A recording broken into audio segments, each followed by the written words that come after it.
Hey guys, welcome back. Thanks for tuning in. I wanted to spend a little time talking about the Upper Deck Series 2 checklists, specifically the Young Guns in this series, because it could have been more loaded than it actually is. We all know that Connor Bedard is going to be in Series 2. I'm not going to necessarily cover that. He's the one to get. If you find him in a pack and you grade it and you sell it, you'll do well. But what I want to do is focus on some of the others that, other players that are in the set that I find interesting. It doesn't mean I'm going to buy Young Guns, right? It doesn't mean I'm telling you, that you should be buying Young Guns, but I just wanted to go through some of the, assessing the players as possible, items of interest, right? This is not investment advice, right? I am not a financial advisor. So before we go in, let's move. I think what I like, because Leo Carlson from the Anaheim Ducks is one of my favorites out of this class, including Bedard. Like, I think he's being overlooked, like, in general. Forget about relative to Bedard. He's just being overlooked in general. Part of it is he's out in Anaheim, right? Why would anybody really have too much interest in them? But they have a really young cast of talent, and it's a broad base with him and Minchikov, the defenseman, and you add them into Zegras and McTavish and some of the other guys they've got in the fold already, and there's a lot of potential there. It's another reason why I do like the idea of Carlson. But Leo Carlson, I'm glad they put him on the checklist. I'm glad he's in the series, and he's definitely my favorite for a future watch. Zack Benson from Buffalo is in this series. I was hoping, I was expecting a lot more from him this year. Basically, for anybody coming out of Buffalo, and this includes Matthew Savoy for whether that's extended series or next year, like, you got to show me something before I can believe in it. Every year we go into the year and we're expecting Buffalo to make that leap, and they don't. And they have a great young cast of talent. I thought Dylan Cousins was going to be amazing this year, and he's just fallen off. So I'm not going to say Zack Benson is overrated, but until Buffalo shows me something, I can't buy into anything from them. And let's not even mention the Devin Levi situation, right? Where everybody came in expecting him to challenge Bedard for the Calder Trophy, and that certainly is not happening.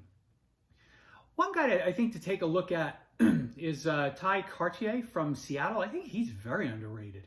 He's already shown that he can be pretty productive. I like him as a long-term player. Matthew Poitras, I believe that's how you say his name, in Boston. He is absolutely the real deal.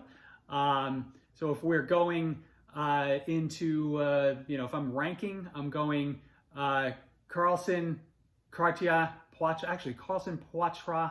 I'm saying that wrong. Cartier. Connor Bedard from Calgary has been very good. I think he's got a bright future on that team. And then Dimitri Veronneau, I think he's been excellent since he's come up. He's on Columbus. Tends to be playing on a line with, I think, with Gaudreau and Adam Fantilli. They mix their lines up quite a bit, but he's been very productive this year so far. And I think there's Columbus is another one of those situations, just like Anaheim. They have so much young talent, and when you look at, Columbus from an, overall through the organization, their young talent coming up is really worth noting. And I think them and Anaheim, hopefully they can break through and kind of get out of, the basement where they've been for a while. I think when you look at this checklist, those are the only guys I have any sort of interest in, even, in speculating on, or, that I feel like even have really bright futures in the NHL. It's clear Upper Deck is making a business decision here so that their extended series, which usually comes out after Series 2, isn't devoid of talent, because when you look at some of the guys who have been playing quite a bit this year but are not in this checklist, it's clear that they are milking 2023-24's their set for all they can to get key young guns in each of these releases. I mean, otherwise, how do you explain the fact that Adam Fantilli, Logan Cooley, and Simon Nemec are not included here? It just makes absolutely no sense. So good business decision, I imagine, but you know, clearly Upper Deck is trying to sell product through more months of the year, and why shouldn't they? It is a business. So let me know your thoughts on this checklist, on which players you like. Again, you know my feelings on buying Young Guns cards.